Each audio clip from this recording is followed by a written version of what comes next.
Michael's small studio, nestled in the heart of a neglected neighborhood, was a haven of creativity amidst the chaos.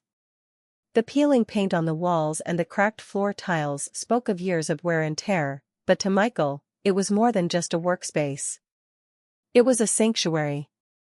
This was where his imagination came alive, where brushstrokes transformed blank canvases into vivid expressions of his soul.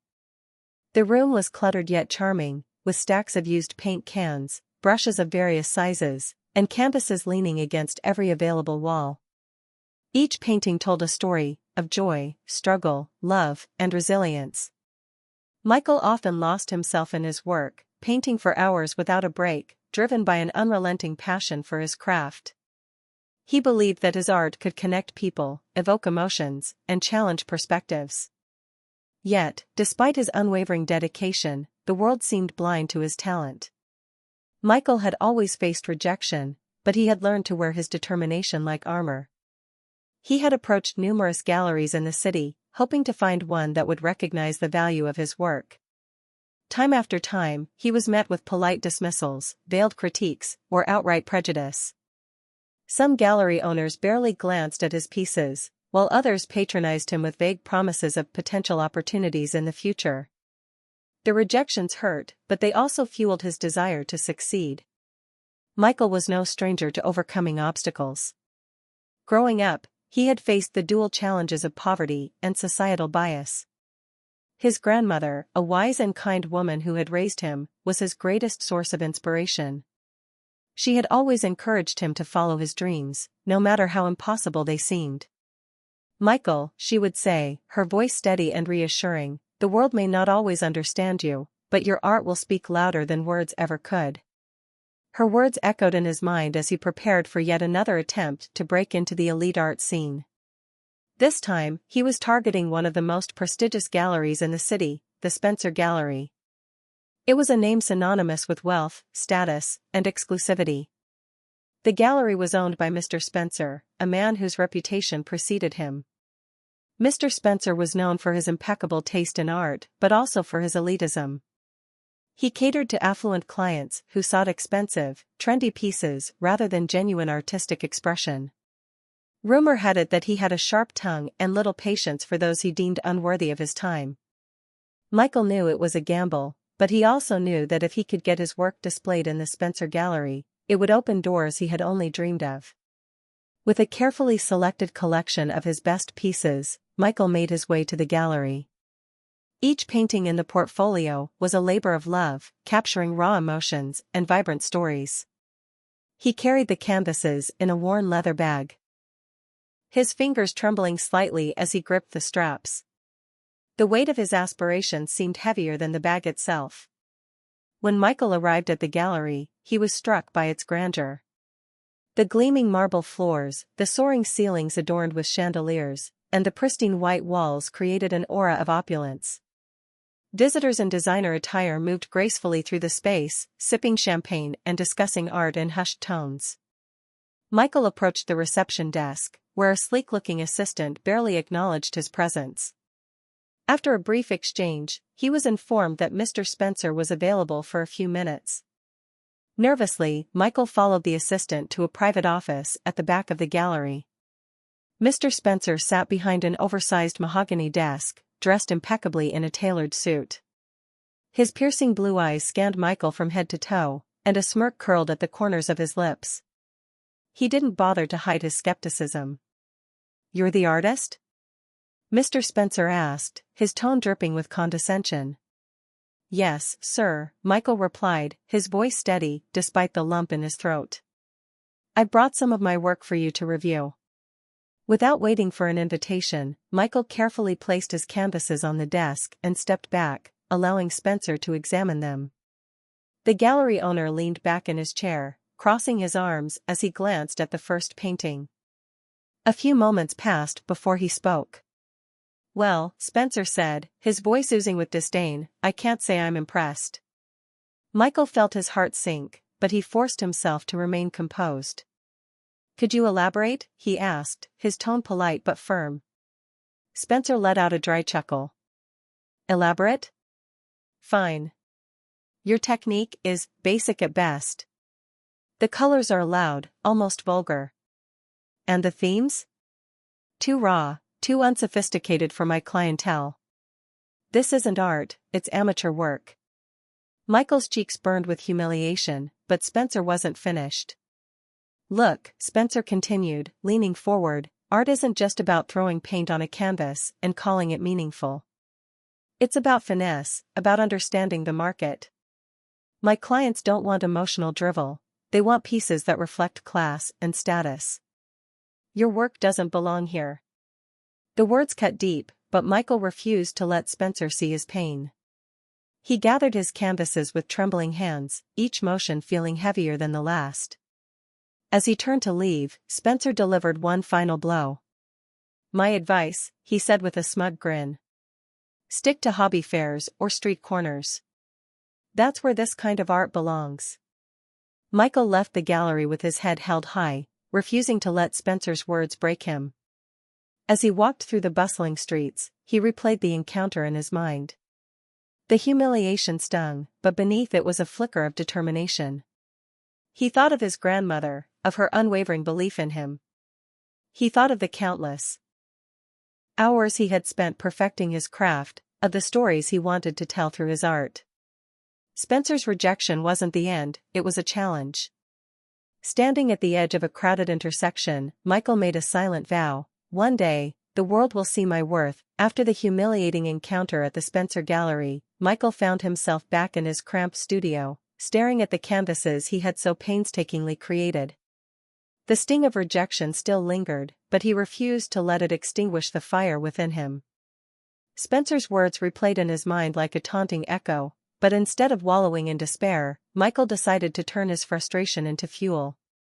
One evening, as Michael scrolled through his social media feed, he stumbled upon a thread about independent artists finding success by showcasing their work online. The idea intrigued him. Though Michael wasn't particularly tech-savvy, he saw potential in the internet as a platform where art could transcend barriers of prejudice and elitism. He spent days photographing his artwork, ensuring every detail was captured with precision. With limited resources, he set up a modest website and created profiles on popular art platforms. Each post was accompanied by heartfelt descriptions of his pieces, sharing the stories and emotions behind them. Michael's art wasn't just about aesthetics, it was about connection, and he hoped to reach people who resonated with his vision. At first, the response was slow. Days turned into weeks, and Michael began to wonder if this venture would be another dead end. But then, something unexpected happened. A comment appeared under one of his posts, a simple, heartfelt message from a stranger halfway across the world. This is incredible. Your art speaks to me in ways I can't describe. Thank you for sharing it. That single comment sparked a chain reaction. Slowly but steadily, Michael's work started gaining traction. More comments, likes, and shares poured in as people from various walks of life discovered his art. Orders began trickling in, and soon, his small studio was bustling with activity. Michael was overwhelmed by the outpouring of support, but he embraced it with gratitude. One day, as Michael was packing a painting to ship to a buyer, he received an email that would change his life. The subject line read, "Inquiry from Langley Fine Arts." At first, he assumed it was a scam or an automated message, but curiosity got the better of him. He opened the email to find a detailed and sincere note from none other than Ms. Evelyn Langley, a renowned billionaire art collector known for her discerning taste. Ms. Langley expressed her admiration for Michael's work, calling it raw, evocative, and deeply human. She revealed that she had stumbled upon his website by chance and had been captivated by the authenticity of his pieces. She wanted to purchase several of his paintings for her private collection and was interested in learning more about his journey as an artist. Michael could hardly believe what he was reading. He had heard of Ms. Langley before. She was a legendary figure in the art world, known not only for her wealth but also for her commitment to promoting underrepresented artists. With trembling hands, he replied to her email, thanking her for her interest and providing the requested information. Within days, Ms. Langley's team arranged for the purchase and shipment of Michael's paintings.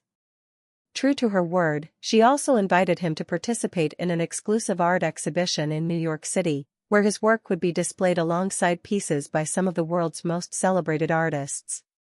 It was an opportunity Michael had only dreamed of, and he wasn't about to let it slip through his fingers. The exhibition was a resounding success. Michael's art stood out not because it adhered to traditional norms, but because it broke them. His pieces were filled with emotion, depth, and stories that resonated with viewers. Critics praised his work as a fresh and necessary voice in the art world, and collectors eagerly vied for the chance to own one of his paintings. Amid his newfound success, Michael often reflected on his journey. He thought back to the countless nights spent painting in his dimly lit studio, fueled by hope and determination. He thought of his grandmother, whose encouragement had been the foundation of his resilience. Memories of her filled his heart with both warmth and sadness. Michael's grandmother, a strong-willed woman who had faced her own share of struggles, had always been his guiding light. She would sit by his side as he sketched on scraps of paper, telling him stories of artists who had changed the world with their work. Her voice, filled with wisdom and love, echoed in his mind. Art isn't just about beauty, Michael. It's about truth. It's about showing people the world through your eyes. Her words became his mantra, especially during moments of doubt. Even though she wasn't there to witness his success, Michael felt her presence in every brushstroke, every color he chose, and every story he told through his art. With the financial stability and recognition he had gained, Michael decided to pay it forward. He began investing in small, independent galleries, particularly those dedicated to showcasing the work of marginalized artists. He partnered with organizations that supported emerging talent, providing resources and mentorship to those who, like him, had faced rejection and prejudice. Unbeknownst to him, these efforts were slowly but surely expanding his influence in the art world. He wasn't just creating a legacy through his own work, he was helping to build a community where creativity could thrive without the constraints of elitism and bias. One evening, as Michael sat in his now upgraded studio, he received a call from Ms. Langley. She congratulated him on his success and commended him for his commitment to uplifting others. "You're not just an artist, Michael," she said. "You're a force for change. The art world needs more people like you." Her words resonated deeply with him.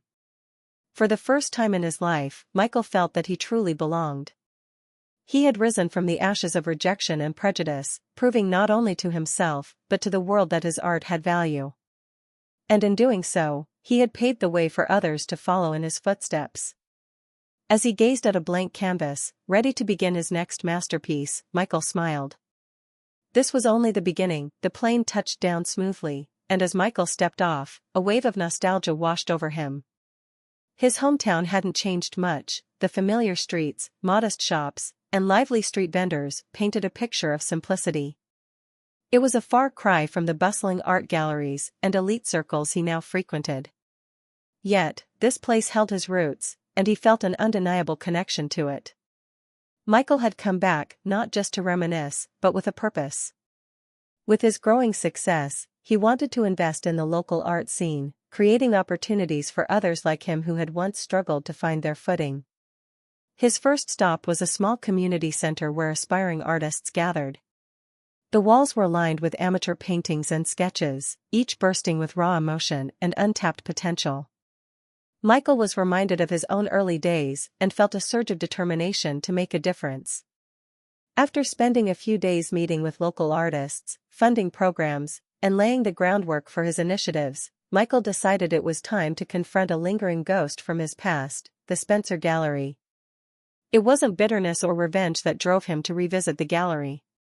Michael had moved beyond the sting of Mr. Spencer's words. But he couldn't ignore the glaring injustice of Spencer's elitist approach and the damage it did to countless talented artists. This wasn't about settling a score, it was about holding people accountable. The evening of the gallery event arrived, and Michael, dressed in an impeccably tailored suit, entered the venue alongside Ms. Langley. The gallery was bustling with activity, filled with wealthy patrons sipping champagne and exchanging pleasantries. The atmosphere reeked of opulence, but Michael couldn't help but notice the undercurrent of superficiality. Mr. Spencer was in his element, gliding through the crowd with practiced charm, greeting his high-profile guests with rehearsed enthusiasm. He appeared oblivious to Michael's presence, which was precisely the point. Michael had chosen to remain incognito for now, observing and analyzing the man who had once dismissed him so cruelly. Ms. Langley, ever the astute observer, leaned toward Michael and whispered, "He hasn't changed, has he? Still the same old snake oil salesman." Michael smirked, but said nothing. Together, they strolled through the gallery, examining the pieces on display. As Michael observed the art, he noticed something unsettling. Several of the works appeared to be counterfeit or poorly executed imitations of famous styles. Yet, they were presented with the same pomp and grandeur as authentic masterpieces. As they moved deeper into the gallery, Mr. Spencer approached, his eyes lighting up as he spotted Ms. Langley. "Ms. Langley," he exclaimed, extending his hand. "What an honor to have you here tonight. I wasn't aware you'd be attending." Ms. Langley shook his hand with a polite smile. "I wanted to see what you've curated this season," she replied. "And this is my associate, Michael." Spencer barely glanced at Michael, assuming he was just another of Langley's assistants. Michael, unbothered, played along, allowing Spencer to lead them to a section of the gallery where he claimed to showcase his most exclusive pieces. "This," Spencer began, gesturing dramatically toward a painting, "is a rare gem. A one-of-a-kind piece by an artist who prefers to remain anonymous. The level of detail, the emotion, it's unparalleled." "And the price?" "A mere $250,000. A bargain, really." Michael examined the painting closely. It was laughably obvious to anyone with an eye for art that the piece was a poorly crafted counterfeit. The brushstrokes were inconsistent, the colors were muddy, and the overall composition lacked coherence. Spencer's inflated claims were not only dishonest, but blatantly exploitative. Feigning interest, Michael asked, "And what makes this piece so valuable?" "It seems quite different from the others." Spencer launched into a rehearsed monologue, using vague jargon and lofty descriptions to justify the outrageous price. Michael listened patiently, his expression unreadable. Meanwhile, Ms. Langley discreetly recorded the interaction on her phone. As the evening progressed, Michael continued to observe Spencer's behavior. Time and again, he witnessed the gallery owner dismissing less wealthy patrons, turning his attention only to those who exuded affluence. His elitism was palpable, and his disdain for anyone he deemed unimportant was evident. Finally, Michael decided it was time to act. During a lull in the event, he approached Spencer and casually mentioned his interest in purchasing the counterfeit painting. "Oh, an excellent choice." Spencer beamed, his eyes gleaming with the prospect of a sale. "Shall I prepare the paperwork?" "Not yet," Michael replied, his tone calm but firm. "Before we proceed, I'd like to ask a few questions." Spencer's smile faltered slightly. "Of course. What would you like to know?" Michael's voice was steady, but there was an edge to it that commanded attention. "For starters, can you provide documentation verifying the authenticity of this piece? Provenance, artist statements, anything of that nature?" Spencer hesitated, clearly unprepared for such scrutiny. "Well, as I mentioned, the artist prefers to remain anonymous." "That's convenient," Michael interrupted, his gaze piercing. "But anonymity doesn't excuse the lack of proof. As a buyer, I have a right to ensure I'm investing in something genuine, don't I?" A hush fell over the nearby guests as they began to notice the exchange. Spencer, now visibly flustered, attempted to regain control of the situation. "Mr. Michael, I assure you, my reputation speaks for itself. This gallery has been a cornerstone of the art world for years." "Your reputation?" Michael's tone was calm, but laced with challenge. "I seem to recall another time you made claims about art, specifically about mine. You called it amateur and unsellable. Funny how things change, isn't it?" The realization hit Spencer like a freight train. His eyes widened as he finally recognized Michael, the once dismissed artist now standing before him as a celebrated figure in the art world. "You," Spencer stammered, his composure unraveling. I didn't.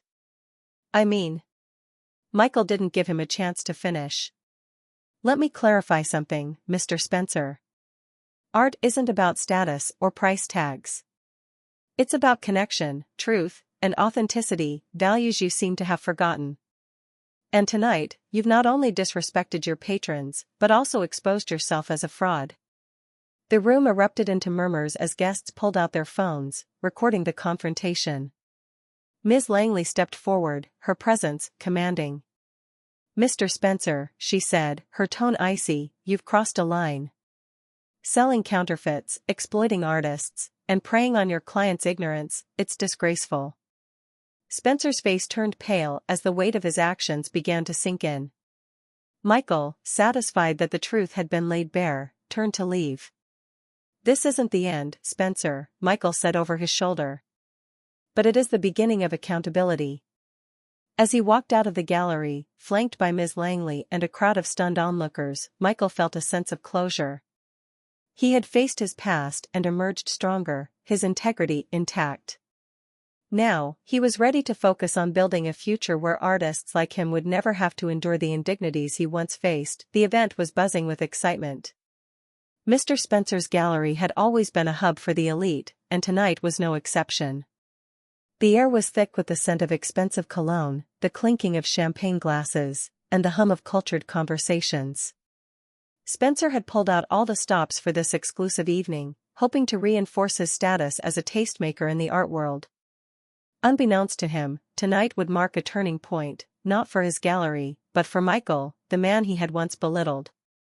Michael entered the gallery flanked by Ms. Langley and a small entourage of influential art collectors and journalists. Dressed in a sharp black suit that exuded confidence, he looked every bit the successful artist and investor he had become. The room quieted momentarily as heads turned, sensing the arrival of someone important. Spencer, preoccupied with greeting his wealthy guests, barely noticed Michael's presence. The evening began as expected, with Spencer delivering a grandiose speech about the significance of art and his gallery's contribution to the cultural landscape. He spoke of his unwavering commitment to excellence, a phrase that made Michael smirk. It was the kind of hollow rhetoric Spencer had used for years to mask his unethical practices. As the crowd applauded Spencer's speech, Michael made his move. He stepped forward, taking the microphone from a stunned Spencer, who looked at him with a mix of confusion and irritation. Good evening, everyone, Michael began, his voice calm yet commanding. I'd like to take a moment of your time to share a story, my story. The audience, intrigued by this unexpected turn, fell silent. Spencer, now visibly uneasy, forced a smile and stepped aside, unsure of how to handle the situation. Michael continued. A few years ago, I walked into this very gallery, carrying some of my best work. I was a struggling artist, full of hope and determination, looking for an opportunity to showcase my art. I met Mr. Spencer that day, and his words to me were unforgettable. He paused, letting the weight of his statement sink in. The audience leaned in, their curiosity piqued. He called my work amateur and unsellable, Michael said, his voice steady. He mocked my background, my appearance, and my talent. He told me to stick to selling my art on street corners, because it didn't belong here. Gasps rippled through the crowd. Spencer's face turned a deep shade of red as he tried to interject, but Michael held up a hand, silencing him. But he wasn't entirely wrong, Michael continued, a small smile playing on his lips. My art didn't belong here, not because it lacked value, but because this gallery, under his leadership, has never been a place for true artistry. It has been a place for elitism, exploitation, and, as I've recently discovered, deceit.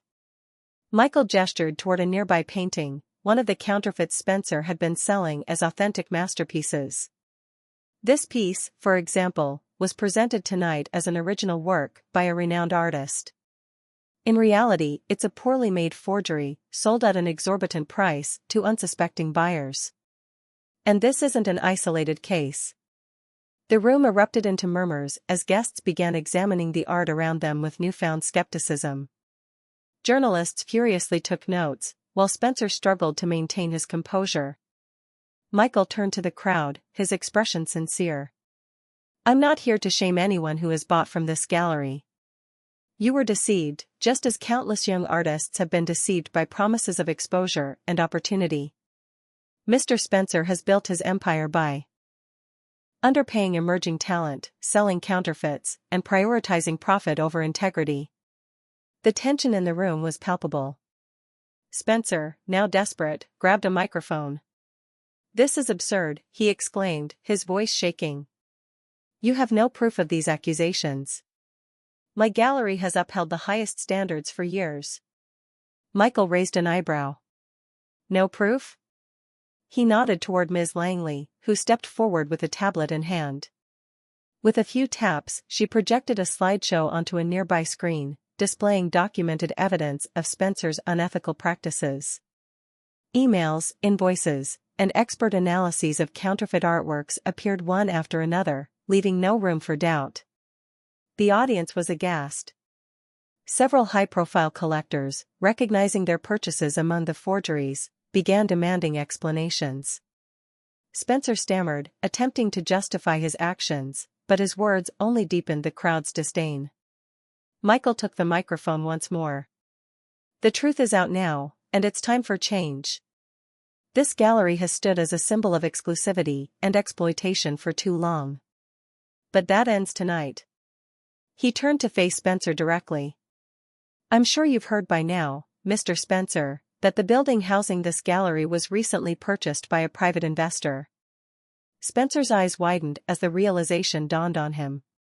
Michael smiled. "That investor is me." The room erupted in shocked whispers and scattered applause. Spencer looked as though the ground had been pulled out from under him. "I bought this gallery," Michael continued, his voice ringing with conviction, "and I'm transforming it into a space where art is celebrated for its authenticity, not its price tag. It will be a haven for emerging artists, especially those who have been overlooked or undervalued by people like you." The crowd broke into thunderous applause, cheering Michael's bold declaration. Spencer, now utterly defeated, slumped into a nearby chair, his face a mask of humiliation. Michael turned to the audience one last time. "Art has the power to connect us, to inspire us, and to challenge us. Let's build a future where every artist, regardless of their background, has the chance to share their vision with the world." As the applause swelled, Michael stepped down from the podium, his heart pounding with a mix of adrenaline and triumph. Guests approached him, congratulating him on his courage and integrity. Journalists clamored for interviews, eager to capture the story that would soon dominate headlines. Spencer, meanwhile, attempted to slip out quietly, but his reputation was in tatters. News of the scandal spread rapidly, ensuring that he would never again hold the influence he once wielded. For Michael, the night marked the culmination of years of struggle and perseverance. He had risen above prejudice and adversity, using his success to create opportunities for others. And as he looked around the gallery, now filled with hope and possibility, he knew his journey was just beginning. Michael stood at the center of the newly renamed Visionary Arts Collective, once known as the Spencer Gallery. The transformation was astonishing. Gone were the cold, sterile walls and the unwelcoming aura of exclusivity. In their place was a vibrant, inclusive space that radiated creativity and warmth. The gallery had been reimagined as a haven for emerging artists, a place where stories, cultures, and emotions converged. The grand reopening event was unlike anything the city had ever seen. Instead of a VIP guest list limited to the wealthy elite, Michael ensured the doors were open to everyone. Artists from all walks of life mingled with collectors, critics, and everyday visitors. The walls were adorned with pieces that represented diversity in every sense, styles, mediums, and the backgrounds of the artists themselves. The highlight of the evening was the launch of an initiative close to Michael's heart, the Horizon program, a mentorship and funding platform for young and underrepresented artists.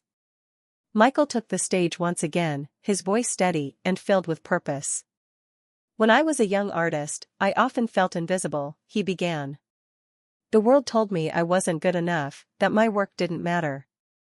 But I'm standing here today because someone believed in me, and because I refused to give up. The Horizon program is my way of making sure that no artist ever feels unseen. The crowd erupted in applause, and Michael smiled as he glanced at the group of young artists standing near the stage. They were the first cohort of the program, handpicked for their talent and potential. Each of them had a story as compelling as Michael's, and he couldn't wait to see their journeys unfold. As the evening continued, Michael made his way through the gallery, engaging with guests and artists. He paused in front of a striking sculpture created by a teenage artist named Leah, who had nearly given up on her craft due to financial struggles. "This is incredible," Michael said, turning to Leah with genuine admiration. "What inspired you?" Leah hesitated, her voice trembling with emotion. "I grew up in foster care, and art was the only thing that gave me hope. But no one ever took me seriously until now. Thank you for giving me this chance." Michael placed a reassuring hand on her shoulder. "Your talent deserves to be seen. Keep creating, and don't let anyone tell you otherwise."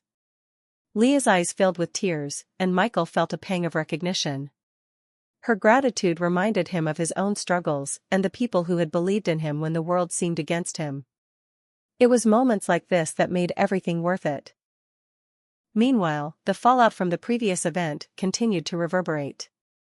Spencer's unethical practices had been widely exposed, and his name was now synonymous with deceit in the art world. He had tried to salvage his reputation, issuing half-hearted apologies and blaming others for his downfall, but the damage was irreparable. Michael had received a letter from Spencer a few weeks after the scandal. In it, Spencer expressed regret for his actions and asked for a meeting. While Michael believed in forgiveness, he also believed in accountability.